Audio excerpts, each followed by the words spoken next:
கி.வீரமணி தற்போது ஏறும் எல்லா மேடைகளிலும். ஒரே மொழி, ஒரே மதம், ஒரே நாடு, ஒரே குடும்ப அட்டை.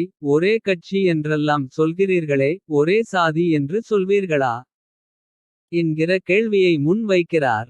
அண்ணாவின் பிறந்த நாளில் நாம் எடுக்கும் சூளுரை இது. என்கிற தலைப்பில் 16 செப்டம்பர் 19 நாள் விடுதலையிலும் இதே கேள்வியை கேட்டுள்ளார். ஒரே சாதி என்று சொல்வீர்களா? ஒரு சிறிய கேள்விக்கு அவர்கள் பதில் சொல்லட்டும். ஒரே மொழி, ஒரே மதம், ஒரே நாடு, ஒரே குடும்ப அட்டை. ஒரே கட்சி என்றெல்லாம் சொல்கிறீர்களே. ஒரு எளிய கேள்வியை இந்த மேடை வைக்கிறது. திராவிட இயக்க மேடை. அதற்கு நீங்கள் பதில் சொல்லுங்கள்.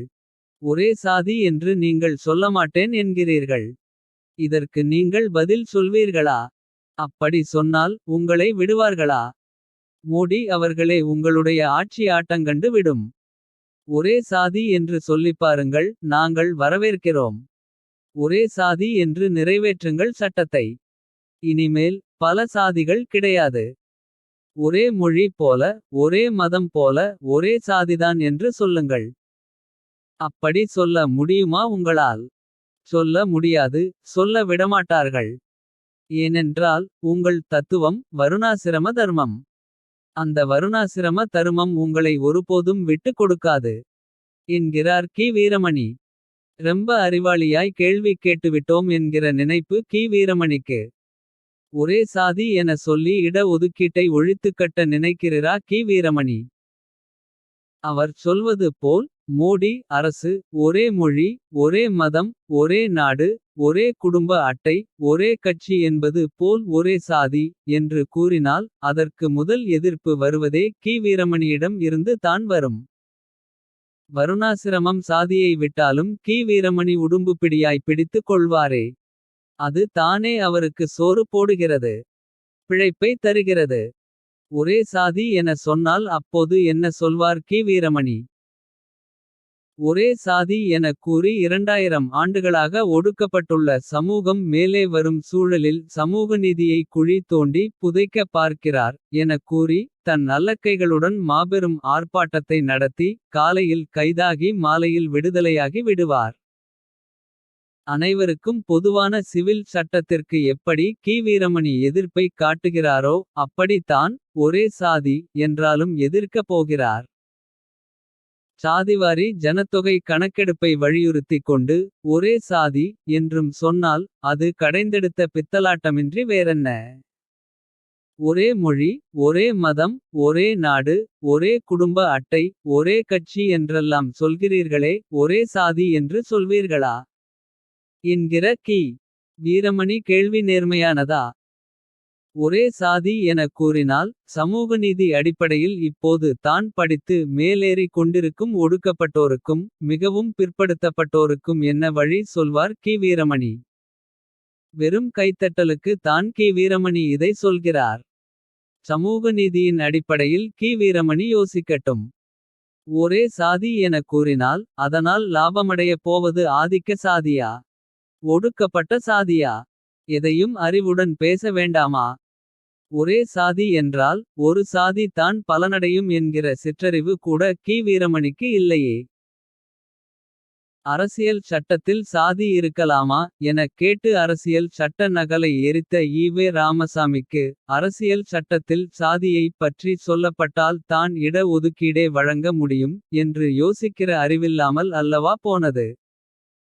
அப்படி தானே அவரின் சிஷ்ய கோடி கி வீரமணிக்கும் புத்தி தடுமாறுகிறது. தேவேந்திரர் சமூக மக்களை தாழ்த்தப்பட்டோர் பட்டியலில் இருந்து பிற்படுத்தப்பட்டோர் பட்டியலில் சேர்க்க டாக்டர் கிருஷ்ணசாமி போன்றோர் வலியுறுத்தும்போது. சமூக நீதியாளர்கள் என்ன கூறினார்கள்? தாழ்த்தப்பட்டோர் பிரிவில் இருப்பதால் தான் தேவேந்திர மக்கள் கல்வி, வேலைவாய்ப்பு, அரசியலில் முன்னேறி உள்ளனர். பட்டியலினத்திலிருந்து நீக்கினால் அது தீங்கான விளைவுகளை உருவாக்கும். பட்டியலில் இருந்து நீக்கினால் ஒவ்வொரு ஆண்டும் இச்சமூகத்தை சேர்ந்த 2 லட்சம் பேர் கல்வி பெறும் உரிமையையும். 15,000 பேர் அரசு வேலை பெறும் உரிமையை இழப்பார்கள். வன்கொடுமை தடுப்புச் சட்டத்திலிருந்து வெளியேற்றப்படுவார்கள். இதனால் மீண்டும் தேவேந்திரர்கள் மீது சாதிய தாக்குதல் அதிகரிக்கும் என்றார்கள். தாழ்த்தப்பட்டோர் பட்டியலில் இருந்து பிற்படுத்தப்பட்டோர் பட்டியலுக்கு மாறினாலே ஒரு சாதிக்கு இத்தனை வேகத்தடைகள் உள்ளன. ஒரே சாதி என்றால் இன்னும் எத்தனை தடைகள் இருக்கும்.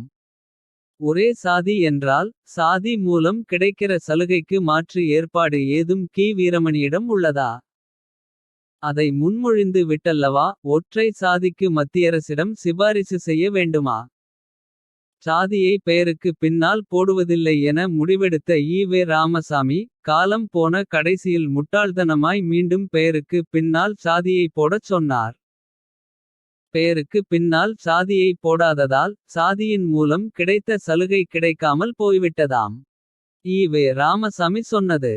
தோழர்களே, மக்கள் எல்லாரும் தத்தமது சாதி பட்டங்களை, அதாவது முதலியார், செட்டியார், கவுண்டர், படையாச்சி, நாயுடு போன்ற பேருக்கு பின் சேர்த்து கொள்ளும் சொல்லை எல்லாம் போட்டுக் கொள்ளாமல் விட்டுவிட வேண்டும் என்று சொல்லி வந்திருக்கின்றோம். அப்படி கூறிச் செயலிலும் காட்டிய நான் இன்று மக்களை மீண்டும் சாதி பட்டம் போட்டுக் கொள்ளச் சொல்லலாமா என்று எண்ணிக்கொண்டு இருக்கின்றேன். இப்படி நான் சொல்வதால் இவன் தன் கொள்கையில் இருந்து பல்டி தலைகீழாய் குதித்தல் அடித்துவிட்டான் என்று என்னை பலர் ஏளனம் செய்யலாம். அது பற்றி எனக்கு கவலை இல்லை. நான் என் சுயநலத்திற்காக எந்தவித நலத்தினையும் எனக்கு எதிர்பார்த்து பல்டி அடிக்கவில்லை. பொது நலத்துக்காக பல்டி அடிக்கின்றேன். சாதி இன்னது என்று இன்டர்வியூலோ விண்ணப்பத்திலோ நேர்முகம் மட்டும் அல்லாமல் மறைமுகமாக கூட கேட்கக் கூடாது என்று அரசாங்கம் மூலமே கூறச் செய்துவிட்டனர். இந்த நிலையில் சாதி கண்டுகொள்ள முடியாமல் போகின்றதனால் பார்ப்பனர்களே மீண்டும் உத்தியோகங்களிலும் கல்லூரிகளிலும் நிரம்ப இது ஏதுவாகின்றது. எனவே தான் நாம் இனி கல்வி உத்தியோகங்களை பொறுத்தாவது விண்ணப்பிக்கும் போது ஜாதி பட்டத்தை போட்டுக் கொண்டால் அதன் மூலம் தேர்வு செய்பவர்களுக்கு பார்ப்பனர் பார்ப்பனர் அல்லாதார் திராவிடர் என்று தெரிந்து கொள்ள முடியும். இதன்படி கூறலாமா என்று எண்ணிக்கொண்டு இருக்கின்றேன். விடுதலை மே 29, 1960. சாதியை கண்டு பிடிக்க பெயருக்கு பின்னால் மீண்டும் சாதி பெயரை போட்டுக்கொள்ள வேண்டுமாம். என்னென்ன கம்பி கட்டுகிற வேவையெல்லாம் சொல்லுகிறார் ஈ. ராமசாமி. ஒருவனுக்கு அடுத்தவனின் சாதி தெரிந்து என்னையா ஆகப்போகுது. பெயருக்கு பின்னால் சாதி பெயர் போடாததால் இன்ன சாதி என தெரியவில்லையாம். அரசாங்கத்தை ஏமாற்றி வேலை வாய்ப்பை பெற்றுவிடுகிறார்களாம். அவ்வளவு முட்டாளாயா அரசாங்கம். அதனால் பெயருக்கு பின்னால் சாதியை போட சொல்லி தான் கண்டுபிடிப்பாராம். இது தான் குருநாதரின் யோக்கியதை. சிஷ்ய கோடி கி. வீரமணியின் யோக்கியதை என்னவென்றால் ஒரே சாதி என்றால் அப்போதும் வேலை வாய்ப்புகளில் ஒரு தரப்பே பெருகிவிட மாட்டார்கள் என கி. வீரமணியின் சமூக நீதி மூளைக்கு சிந்திக்காதது. இருந்தால் தானே சிந்திக்க. இட ஒதுக்கீட்டை ஒழித்துவிட்டு சாதியை ஒழிப்பார்களா. அல்லது சாதியை ஒழித்துவிட்டு இட ஒதுக்கீட்டை ஒழிப்பார்களா.